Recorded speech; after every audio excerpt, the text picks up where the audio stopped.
ప్రియమైన దేవుడి బిడ్డలారా, నా ఆధ్యాత్మిక కుటుంబ సభ్యులారా, ఆ దేవాది దేవుడి యొక్క కృప చొప్పున ఇంకను మనం సజీవ లెక్కల్లో ఉన్నందులకు ఆ దేవుడికి సమస్త ఘనత మహిమ ప్రభావములు చెల్లిస్తూ ఈ రోజు మన వాక్య ధ్యానాంశం ఏంటంటే పాత ఆదాము కొత్త ఆదాము.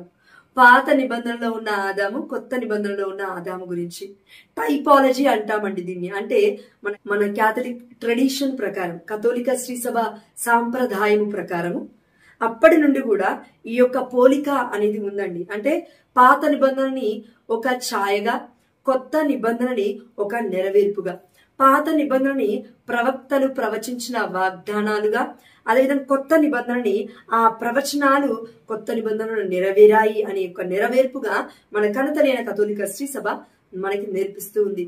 అయితే ఈ యొక్క ధ్యానాంశంలో మనం ఎవరి గురించి తెలుసుకోబోతున్నామంటే పాత నిబంధనలో ఉన్న ఆదాము మొట్టమొదటి ఆదాము, కొత్త నిబంధనలో ఉన్న ఆదాము రెండవ ఆదాము. ఇది మన కనతలైన కథోలిక శ్రీ సభ చెప్పడమే కాదండి, మన పునీత జాన్ పాల్ II గారు ప్రకటించారు. అదేంటంటే మొదటి ఆదాము, మొదటి ఏవ వల్ల ఈ లోకానికి పాపము, శాపము, మరణము వేతనముగా వస్తే రెండవ ఆదాము, రెండవ ఏవ అంటే యేసుప్రభుల వారు మరియ తల్లి ద్వారా ఈ లోకానికి రక్షణ, విమోచన, అదేవిధంగా మరణం కాకుండా జీవాన్ని ఇచ్చారు అని మన పునీత జాన్ పాల్ II గారు బోధించున్నారు. కాబట్టి ప్రపంచవ్యాప్తంగా మన కన్నతలైన కథోలిక శ్రీ సభ పునీత జాన్ పాల్ II గారు మనకు వివరించిన దాని గురించి కూడా ప్రకటిస్తూ ఉంది. అయితే ఈ సందర్భంలో మరి మొదటి ఆదాము, రెండవ ఆదాము మధ్య పోలికలేంటో ఈ యొక్క వాక్య ధ్యానాంశంలో మనం చూద్దాం. పునీత పౌలు గారు కొరింథీయులకు రాసిన మొదటి లేఖ 15వ అధ్యాయము 45వ వచనం నుంచి ఒకసారి చదువుదాం. ఏలైనా మొదటి మానవుడు ఆదాము సజీవిగా సృష్టింపబడెను అని పవిత్ర గ్రంథము పలుకుచున్నది. కాని చివరి ఆదాము ప్రాణ ప్రదాతయగు ఆత్మ.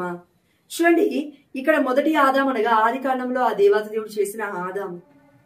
ఇక్కడ చివరి ఆదాము, అదేవిధంగా రెండవ ఆదాము అనగా ఎవరు అంటే మనకి ప్రాణ ప్రదాతయగు ఆత్మ అయిన యేసు ప్రభుల వారు.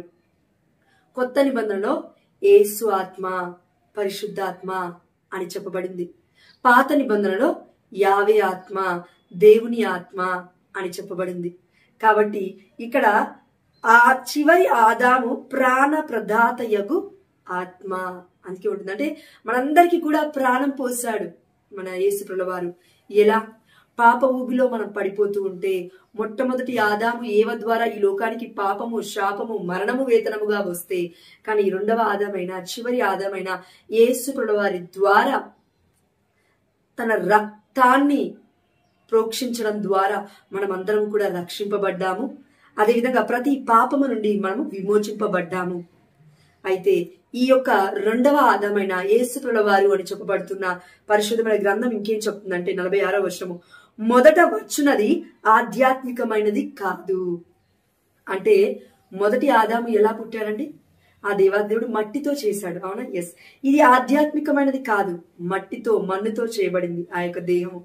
మొదట భౌతికమైనది మొదటి ఆదాము, తదుపరి ఆధ్యాత్మికము. తదుపరి అనగా రెండవదిగా యేసు ప్రభుల వారు ఎలా వచ్చారంటే ఆధ్యాత్మికంగా వచ్చారు అని అర్థము. మొదటి ఆదాము భువి అందరి మట్టితో చేయబడెను, రెండవ ఆదాము దివి నుండి వచ్చెను. ఆమేన్, హల్లెలూయా. ఇది మనకు అర్థం కావాలంటే అండి తారతమ్యాన్ని నేర్చుకుందాం రండి. మొదటి ఆదాము మట్టి నుండి పుట్టాడు, అవునా? ఎస్. రెండవ ఆదాము అయిన యేసు ప్రభుల వారు దేవుని మహిమ నుండి పుట్టాడు. మనం అందరం చూసాము యోహాను సువార్తలో మొదటి అధ్యాయంలో 14-15 వచనంలో చూస్తే ఆయన దేవుడి మహిమ నుండి వచ్చిన ఏకైక కుమారుడు అని, అవునా? ఎస్. అయితే యేసు ప్రభుల వారు మట్టి నుండి పుట్టలేదు, దేవుడి మహిమ నుండి పుట్టాడు అనే విషయాన్ని మనం అర్థం చేసుకోవాలి. మొదటి ఆదాము భౌతిక పరమైన జీవి, రెండవ ఆదాము అంటే యేసు ప్రభుల వారు ఆధ్యాత్మికమైన జీవి. దేవుడి చేత చేయబడ్డాడు మొట్టమొదటి ఆదాము. కానీ పరిశుద్ధుడైన మన యేసు ప్రభుల వారు దేవుడి యొక్క ప్రణాళికలో మరియ తల్లి గర్భములో దేవుడి మహిమ చొప్పున చేయబడ్డాడు. పాపమే అంటకుండా కాచి కాపాడుకున్నాడు. అదేవిధంగా పాపము కారణముగా ఈ లోకానికి మరణం వచ్చింది మొదటి ఆదాము ద్వారా వేతనముగా మనమందరం కూడా చూస్తూ ఉన్నాము. కానీ పరిశుద్ధుడి పుట్టిక ద్వారా ఈ లోకానికి జీవము, విమోచన లభించింది. అదేవిధంగా మొట్టమొదటి ఆదాము అవిధేయత కారణంగా ఆ దేవాది దేవుడి యొక్క సన్నిధికి మనమందరము దూరమైపోయాము. ఎందుకంటే మనం వాక్యాన్ని చూసాం పాత నిబంధనలో, మనకును దేవునికి మధ్యలో పాపము అడ్డుగోడగా ఉందంట. ఆ పాపము ఎవరు సంపాదించి పెట్టారు? ఫ్రీగా. అంటే మన ఆదాము గారు, మొట్టమొదటి ఆదాము ఏవలు గారు. కానీ ఆ దేవాతి దేవుడి యొక్క విధేయత ద్వారా, అంటే యేసుప్రభువారి వారి యొక్క విధేయత మూలంగా మనకును ఆ యొక్క తండ్రి దేవుడికి మధ్యలో ఉన్న పాపపు గోడ అన్నిటినీ కూడా తొలగించి తన రక్త ప్రోక్షణ ద్వారా మనల్ని దేవుడికి దగ్గరికి చేస్తూ ఆ దేవాది దేవుడికి మనకును మధ్యవర్తిగా యేసుప్రభువారి వారు ఉన్నారు అనే విషయాన్ని మనం మర్చిపోవద్దు. అంటే రెండవ ఆదాము. అదేవిధంగా ఈ యొక్క మొదటి ఆదాము గారు అశాశ్వతమైన జీవి, మరణం ఉంది ఈ యొక్క జీవికి. కానీ రెండవ ఆదామైన యేసుప్రభువారి వారు శాశ్వతమైన జీవి, మరణం లేని వ్యక్తిని మనం ఏమంటాము? అమరుడు మన యేసుప్రభువారి వారు ఆదాము. ఈ యొక్క దేహము దుర్బలమైనది అని ఆదాముని చూసి మనం నేర్చుకోవచ్చు. అదేవిధంగా శోధన గుండా వెళ్ళాడు, వేదన గుండా వెళ్ళాడు, పాపంలో పడ్డాడు, ఆ యొక్క టెంప్టేషన్స్ గుండా. కానీ రెండవ ఆదామైన యేసుప్రభువారి వారు కూడా శోధన గుండా వెళ్ళారు 40 రోజులు ఉపవాస ప్రార్థన చేసి. కానీ ఆ దేవాతి దేవుడి యొక్క బిడ్డగా నిలిచిపోయాడు, ఆ శోధనను కూడా జయించి. అదేవిధంగా మనమును కూడా శోధనను జయించాలి అంటే శరీరము దుర్బలమైనదే కానీ ఆత్మ శక్తివంతమైనది. ఎలా చెప్పొచ్చు అంటే యేసుప్రభువారి వారు పరిశుద్ధ ఆత్మను పొందుకొని జీవించారు కాబట్టి, ఎల్లవేళలా అదే విధంగా పరిశుద్ధంగా జీవించారు కాబట్టి మనమును యేసుప్రభువారి వారి వలె జీవించగలగాలి అని ఆ దేవాతి దేవుడు తన ఆత్మను మనలో పెట్టాడు.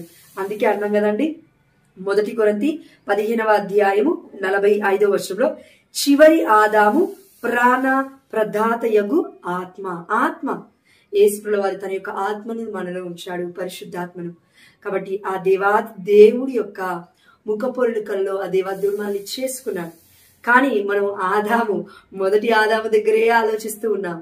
రెండవ ఆదామైనా చివరి ఆదామైనా యేసుప్రభువారి వారి యొక్క ముఖపోలికలలోకి ఆ దేవాది దేవుడు మనల్ని నిర్మించుకున్నాడు. మన తల్లి గర్భంలో ఉన్నప్పుడే ఆ దేవాది దేవుడు మనల్ని పవిత్రపరుచుకున్నాడు. ఇర్మియాకు చెప్పాడు ఆ దేవుడు. ఇప్పుడు నీకును నాకును కూడా దేవాది దేవుడు చెప్తున్నాడు, మనము మొదటి ఆదాము వలె ఊరికే పాపంలో పడిపోవాలి, తపీమని శోధనలో పడిపోవాలని దేవుడు ఆలోచించట్లేడండి. కానీ రెండవ ఆదామైన యేసుప్రభువారి వారి వలె ఎల్లవెల్లా ఆత్మను పొందుకుంటూ పరిశుద్ధాత్మలో మనము నడవగలగాలి, జీవించగలగాలి. ఇదిగో మొదటి ఆదాము దేవుడి యొక్క సహవాసాన్ని కోల్పోయాడు.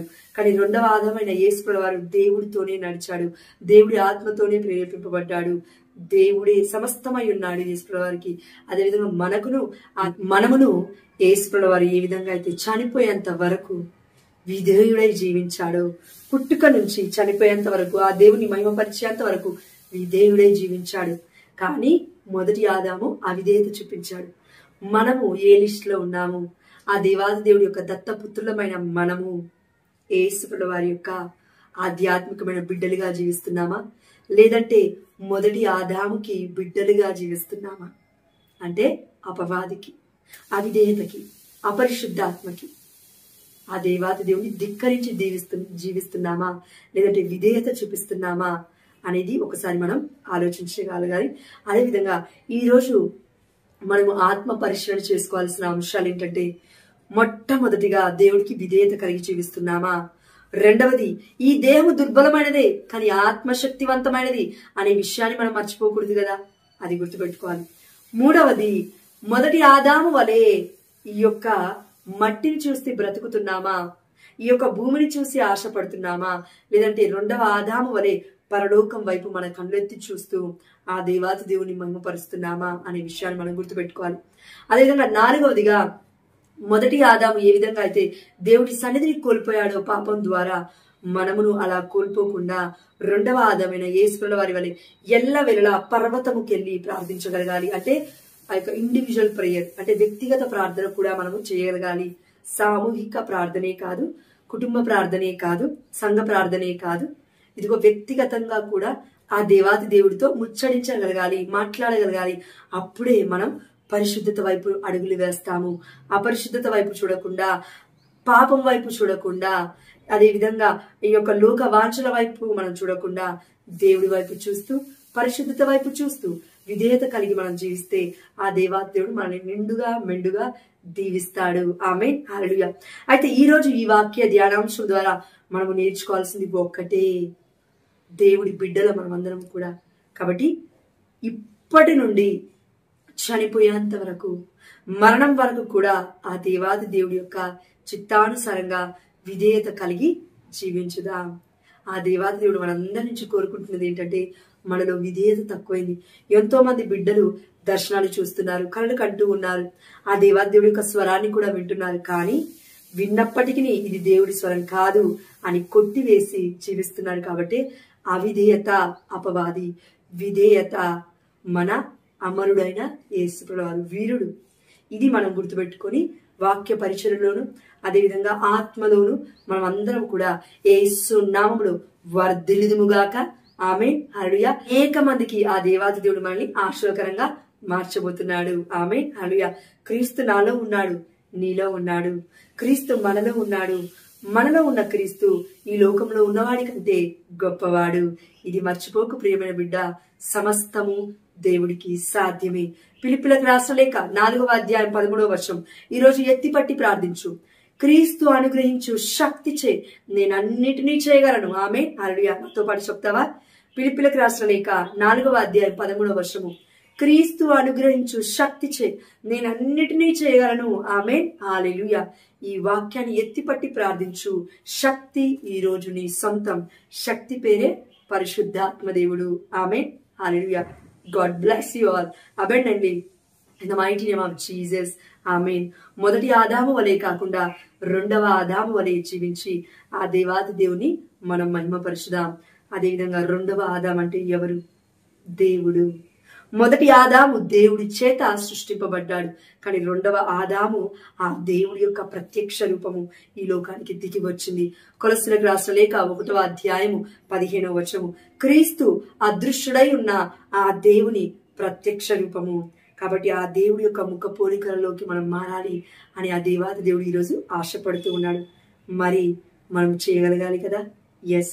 కాబట్టి మొదటి ఆదాము వలె మనం జీవిస్తే మరణమే మనకి శరణం అవుతుంది. కానీ రెండవ ఆదాము మనకి శరణమని ఆ దేవాది దేవుడి యొక్క పాదాలను పట్టుకుంటే నిత్య జీవితం మనకి మార్గం అవుతుంది ప్రియమైన బిడ్డ. కాబట్టి ఆ దేవాది దేవుడు అంటున్నాడు, ఈ రోజున నీ కళ్ళ ముందు ఎవరిని ఉంచుకున్నా? మొదటి ఆదామునా లేదంటే రెండవ ఆదామైన యేసుప్రభువారినా? దావీదు ఇలా అంటూ ఉన్నాడు, ఎల్లవేళలా నా తండ్రిని నేను నా కన్నుల ఎదుట నిలుపుకుంటుని, దేవుడి హస్తము నాకు తోడై ఉన్నది అని. అదేవిధంగా మనము ఈ రోజున యేసుప్రభువారిని మన కళ్ళ ముందు చూడగలగాలి. అమరుడైన ఆ దేవుణ్ణి, అదేవిధంగా అంతములేని దేవుణ్ణి, అనంతమైన మన యేసుప్రభువారిని మనము ఆరాధించగలిగితే తప్పకుండా మనము అంత్యకాల దినములందు ఎత్తబడతాము. ఆమేన్, హల్లెలూయా. ఆ దేవాతి దేవుడికి సమస్త ఘనత మహిమ ప్రభావములు చెల్లిస్తూ మొదటి ఆదాము వలె కాకుండా రెండవ ఆదాముకి బిడ్డల వలె జీవించే కృపని ఆ దేవాది దేవుడు మనందరికీ కూడా యేసు నామములో అనుగ్రహించుగాక. ఆమేన్, హల్లెలూయా.